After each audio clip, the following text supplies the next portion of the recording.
Hello friends, आप सभी को फिर से स्वागत करता हूं एसएससी जीडी का जो हम लोग को चल रहा है पीवाई की सीरीज़ में। इसका स्वागत करता हूं दोस्तों, आप सभी को स्वागत करता हूं। देखिए फ्रेंड्स, इसमें हमारा जो 10 जनवरी 2023 में शिफ्ट 4 में जो एग्ज़ाम हुआ फ्रेंड्स, इसका आपको जीएस लेके आया हूं, जो कि आपके एग्ज़ाम के लिए बहुत ही इंपॉर्टेंट है। अगर आप इस चैनल पर नए हैं तो चैनल को जरूर सब्सक्राइब कर लीजिएगा, बेल आइकन को प्रेस कर लीजिएगा फ्रेंड्स। तो चलिए हम लोग स्टार्ट करते हैं, एक एक क्वेश्चन को सॉल्व करना और देखते हैं। लिखा हुआ फ्रेंड्स, भारतीय संविधान के निम्नलिखित में से कौन से अनुच्छेद राज्य कार्यपालिका से संबंधित है? किसका अनुच्छेद राज्य कार्यपालिका से संबंधित है फ्रेंड्स? तो चलिए ऑप्शन है अनुच्छेद 134 से 143 तक है, अनुच्छेद 123 से 132 है, अनुच्छेद 153 से 67 है, ठीक है, अनुच्छेद 145 से 150 है। तो फ्रेंड इसका जो करेक्ट आंसर हो जाएगा ऑप्शन नंबर सी, जो कि करेक्ट आंसर हो जाएगा फ्रेंड। क्यों हो जाएगा?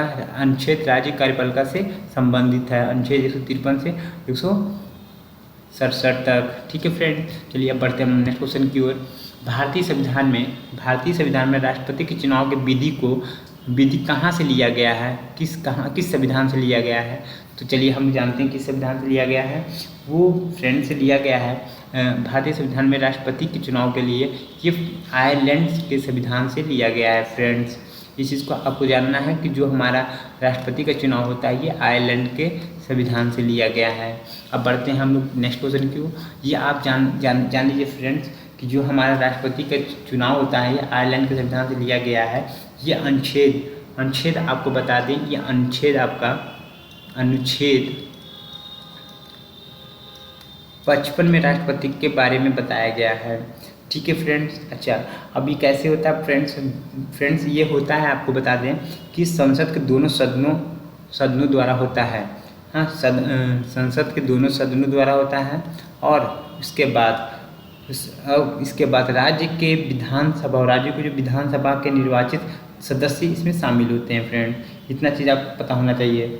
चलिए अब बढ़ते हैं। अब जान लीजिए फ्रेंड्स, मैं आपको एक अच्छा सा बताना चाहूँगा कि देखिए जो हमारे जो मुख्य बातें हैं, संसदीय सरकार कहाँ से लिया गया है, कानून का शासन कहाँ से लिया गया है, जैसे ये है, ये सब कहाँ से लेकर ब्रिटेन से लिया गया है।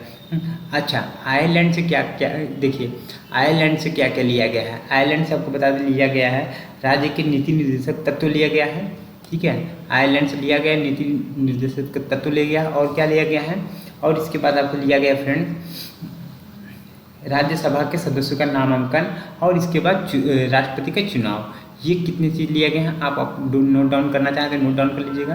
पहला पॉइंट में है आपको बता दें कि राज्यों के नीति निर्देशक तत्व लिया है, राज्यों का नीति निर्देशक तत्व लिया गया है। हाँ, निर्देशक तत्व लिया गया है, निर्देशक तत्व लिया गया है। दूसरा है आपका, दूसरा क्या लिया गया है? दूसरा है राज्यसभा का चुनाव को राज्यसभा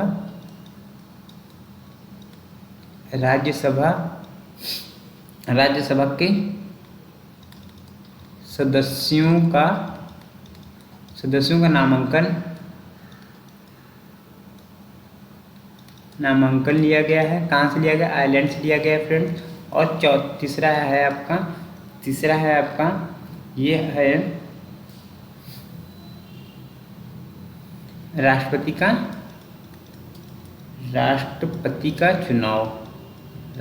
का चुनाव। इतना चीज़ फ्रेंड्स आपको कहाँ से लिया गया? चुनाव की विधि कहाँ से लिया गया है? ये आपका लिया गया आयरलैंड से फ्रेंड्स लिया गया है। हाँ, ठीक है, इतना चीज़ आप जान लीजिए। मैं आपको डिटेल में बताना चाहूँगा फ्रेंड, पर डिटेल में अभी इतना ज़्यादा समय नहीं है कि आपको मैं डिटेल में, तो क्योंकि वीडियो बहुत बड़ा हो जाएगा तो मैं आपको पूरा डिटेल में बताता। जब क्लासेस आपका चलेंगे, ये प्रैक्टिस है, प्रैक्टिस में सिर्फ मैं आपको इतना बता सकता हूँ जो इम्पोर्टेंट है। चलिए अब बढ़ते हैं हम नेक्स्ट क्वेश्चन से। मोहिनी अट्टम एकल शास्त्रीय नृत्य शैली है जो निम्नलिखित में से किस राज्य से संबंधित है फ्रेंड? तो ये आप हमको बताइए किस है। तो option A Kerala, option B Uttar Pradesh, option C Karnataka, option D है बिहार। तो इसका जो करेक्ट आंसर है फ्रेंड्स ये केरल हो जाएगा, जो कि करेक्ट आंसर हो जाएगा। चलिए अब बढ़ते हैं हम नेक्स्ट क्वेश्चन की ओर। चलिए अच्छा बताइए, आपको बताना चाहेंगे केरल के बारे में बात हो रहा है फ्रेंड। तो जो मोहिनी अट्टम है ये केरल राज्य का एकल शास्त्रीय नृत्य के रूप में कार्य करता है। रूप है भाई, हाँ। मोहिनी अट्टम भारत के प्रसिद्ध शास्त्रीय नृत्यों में से एक माना जाता है। इस चीज़ को भी आपको ध्यान रखने हैं, जो केरल राज्य में विकसित और लोकप्रिय है। इस नृत्य शैली का नाम हिंदू भगवान, इस शैली का जो नाम है हिंदू भगवान विष्णु के लिए किया जाता है। विष्णु के जी के लिए किया जाता है। ऐतिहासिक कर्मावती अवतार मोहिनी के रूप में, तो विष्णु जी मोहिनी के रूप में अवतार लिए थे, उसका ये किया जाता है। और ये किसके द्वारा किया जाता है? स्त्रियों द्वारा किया जाता है फ्रेंड्स। चलिए अब बढ़ते हैं हम लोग नेक्स्ट क्वेश्चन की ओर। अच्छा फ्रेंड्स, अब देखिए बात आया यहाँ पे, तो उत्तर प्रदेश का नृत्य कौन सी है? उत्तर प्रदेश का नृत्य आपको बता दें कथक है। कथक नृत्य है उत्तर प्रदेश का, ये शास्त्रीय नृत्य है। और बता दें ये कर्नाटक का कौन सा हो जाए? कर्नाटक का आपका, अगर आपको पता है कर्नाटक का तो आप हमको बता सकते हैं, नहीं पता तो हम लोग तो आपको बताएंगे ही। और इसके बाद आपको बिहार का कौन सा हो जाएगा? बिहार का कौन सा होगा? तो आप ये सब आपको हमको कमेंट में बताना है। कर्नाटक का बताना है, बिहार का बताना है, ठीक है। ये सब आपको हमको बताना है कमेंट में। चलिए बताइएगा। अब बढ़ते हैं हम नेक्स्ट क्वेश्चन की ओर। किस भारतीय मूल के सिख को बाढ़, झाड़ियों में लगी आग, सूखे और कोविड-19 से प्रभावित समुदाय का समर्थन करने के लिए New South Wales Australian of the year award 2023 दिया गया? किसे दिया गया है? तो आप हमको बता सकते हैं नवजीत कौर बाराट का या अमर सिंह। तो इसका जो करेक्ट आंसर हो जाएगा फ्रेंड, अमर सिंह को दिया गया है। चलिए फ्रेंड्स अब बढ़ते हैं हम नेक्स्ट क्वेश्चन की ओर। काम के बदले अनाज योजना भारत में किस वर्ष शुरू की गई थी? तो ये इससे काम के बदले अनाज योजना भारत में किस वर्ष शुरू की गई थी? 2004 में काम के बदले अनाज योजना का शुरुआत किया गया था। काम करो अनाज लो, ठीक है। चलिए अब बढ़ते हैं हम नेक्स्ट क्वेश्चन की ओर। निम्नलिखित में किस राज्य में मकर संक्रांति को पेड़ा पंडुगा के रूप में मनाया जाता है? तो किसके रूप में मनाया जाता है? कहाँ पे मनाया जाता है ये आपका आंध्र प्रदेश या तमिलनाडु या कर्नाटक या केरल में मनाया जाता है। तो इसका जो करेक्ट आंसर हो जाएगा आंध्र प्रदेश में मनाया जाता है फ्रेंड्स। चलिए अब बढ़ते हैं नेक्स्ट क्वेश्चन की ओर। विषम का चयन कीजिए, मतलब संकेत में दिया हुआ है रेशे वाली फसलें बताना है कौन सी है इसमें? रबड़, कपास, पटसन, जूट। तो इसका जो करेक्ट आंसर है विषम का चयन करना है, तो रबड़ जो है कि विषम है। अब बढ़ते हैं नेक्स्ट क्वेश्चन की ओर। पोषण का वह विधि जिसमें जीव मृत एवं विघटित पदार्थों से पोषक तत्व ग्रहण करते हैं, डैश पोषण कहलाता है? ऑप्शन ए एक पोषी, ऑप्शन मृत जीवी, ऑप्शन स्वपोषी, ऑप्शन डी परपोषी। तो इसका जो करेक्ट आंसर है मृत जीवी, जो कि करेक्ट आंसर है फ्रेंड्स। अब बढ़ते हैं नेक्स्ट क्वेश्चन की ओर। Mother of Mohini Attam dash पर आधारित एक डॉक्यू फिक्शन है। तो इसका जो सोना का नारायण, ऑप्शन बी कलामंडलम कल्याणकुट्टी अम्मा, ऑप्शन महबूब सुभानी, ऑप्शन डी अनुराधा पांडे। तो इसका जो करेक्ट आंसर हो जाएगा ऑप्शन नंबर बी कलामंडलम कल्याणकुट्टी अम्मा, जो कि करेक्ट आंसर हो जाएगा फ्रेंड्स। अब बढ़ते हैं नेक्स्ट क्वेश्चन की ओर। बजट दस्तावेज कुल व्यय को डैश में वर्गीकृत करते हैं?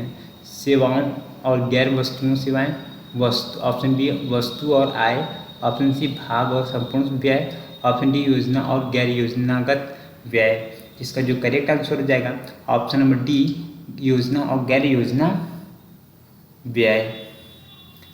नेक्स्ट क्वेश्चन पे बढ़ते हैं। निम्नलिखित में से कौन सी खेड़ा के किसान आंदोलन की प्रमुख मांग थी? तो निःशुल्क सिंचाई सुविधा उपलब्ध कराई जाए, ऑप्शन बी है वृक्षारोपण प्रणाली को छोड़ा जाना चाहिए, ऑप्शन सी राजस्व वसूली मिथिल की जाए, और चौथा है हाइब्रिड बीज उपलब्ध कराया जाए। तो इसका जो करेक्ट आंसर है ऑप्शन नंबर सी, जो कि करेक्ट आंसर हो जाएगा फ्रेंड्स। अब बढ़ते हैं नेक्स्ट क्वेश्चन की ओर। भारत में अक्टूबर नवंबर के दौरान सूर्य के दक्षिण की ओर स्पष्ट गति के साथ उत्तरी मैदान पर डैश कमजोर हो जाता है? ऑप्शन ए है ऊपरी स्तर का गर्त, ऑप्शन बी मानसून गर्त, ऑप्शन सी ली गर्त, ऑप्शन डी उल्टा गर्त। इसका जो करेक्ट आंसर है ऑप्शन नंबर बी मानसून गर्त, जो कि करेक्ट आंसर फ्रेंड्स हो जाएगा। अब बढ़ते हैं नेक्स्ट क्वेश्चन की ओर। रेशम बनाने की तकनीक का आविष्कार सबसे पहले लगभग 10 वर्ष पूर्व चीन में हुआ था। तो कब हुआ था? 2000 में या 20,000 में, 15,000 में, 7,000 या 30,000 में। इसका जो करेक्ट आंसर है फ्रेंड वो 7,000 ईसा पूर्व में आविष्कार हुआ था। अब बढ़ते हैं नेक्स्ट क्वेश्चन की ओर फ्रेंड्स। भारत सरकार के किस केंद्रीय मंत्री के मार्च में टेक कॉन्क्लेव 2022 का उद्घाटन किया? टेक कॉन्क्लेव का उद्घाटन 2022 में किया तो किसने किया? अमित शाह ने, स्मृति ईरानी ने, राजनाथ सिंह ने, अश्विनी वैष्णव ने। इसका जो करेक्ट आंसर है ऑप्शन नंबर डी, अश्विनी वैष्णव ने किया था। अब बढ़ते हैं नेक्स्ट क्वेश्चन की ओर फ्रेंड्स। निम्नलिखित में से कौन सा खिलाड़ी क्रिकेट विश्व कप 1983 में फाइनल मैच में सर्वोच्च स्कोर बनाया था? कृष्णमाचारी श्रीकांत ने जो कि बनाया था। अब बताइए किसके साथ ही जब हम लोग किसको हराकर हमने जीता था? आपको पता होना चाहिए। हम लोग ने वेस्ट इंडीज़ को हराने के बाद हम लोग ने इस मैच को जीता था। विश्व कप 1983 में जीते थे और उस समय जो कप्तान थे ये कपिल देव कप्तान थे। ठीक है फ्रेंड्स, इतना आपको पता होना चाहिए। चलिए अब बढ़ते हैं हम लोग नेक्स्ट क्वेश्चन की ओर। किस देश ने 2019 में एशियाई एथलेटिक्स चैंपियनशिप की मेजबानी की थी? दक्षिण कोरिया ने, जॉर्डन ने, या फिलीपींस ने, कतर ने। तो इसका जो करेक्ट आंसर है कतर ने किया था। अब बढ़ते हैं नेक्स्ट क्वेश्चन की ओर फ्रेंड। दिए गए उद्योगों में चूना पत्थर डैश का कच्चा माल है? प्लास्टिक का, फर्नीचर का, सीमेंट का, इलेक्ट्रॉनिक का। तो इसका जो करेक्ट आंसर हो गया सीमेंट का, जो कि राइट आंसर रह जाएगा। भारत के सर्वोच्च न्यायालय ने डैश में एक निर्णय पारित किया जिसमें उसने ट्रिपल तलाक की प्रथा को असंवैधानिक घोषित किया और उसी की प्रथा को शून्य घोषित किया। सन बताइए कौन सा सन हो जाएगा? 2017 में उन्होंने घोषित किया इस चीज़ को। अब बढ़ते हैं फ्रेंड्स नेक्स्ट क्वेश्चन की ओर। स्वतंत्रता के समय भारत की लगभग ... कृषि पर निर्भर थी। कितना प्रतिशत? 30%, 50%, 100%, 75%। तो आपको पता नहीं चाहिए कितना प्रतिशत? 75% लोग कृषि पर निर्भर थे। डैश का रासायनिक सूत्र क्या होगा? H2SO4 का रासायनिक सूत्र होगा। विट्रियल का तेल हरत होता, म्यूरिएटिक अम्ल नीलत होता। इसका जो करेक्ट आंसर हो जाए फ्रेंड विट्रियल का तेल, जो कि करेक्ट आंसर हो जाएगा। फ्रेंड्स आपको कैसा वीडियो लगा कमेंट करके जरूर बताइएगा, लाइक जरूर कर दीजिएगा और चैनल को जरूर सब्सक्राइब कर लीजिए अगर हमारी मेहनत अगर समझ में आई हो फ्रेंड्स। अगर आपको लगा हो कि हाँ सर ने मेहनत किया है, चैनल को जरूर सब्सक्राइब कर लीजिएगा फ्रेंड्स। अब हम मिलेंगे नेक्स्ट वीडियो के लिए, तब तक धन्यवाद फ्रेंड्स।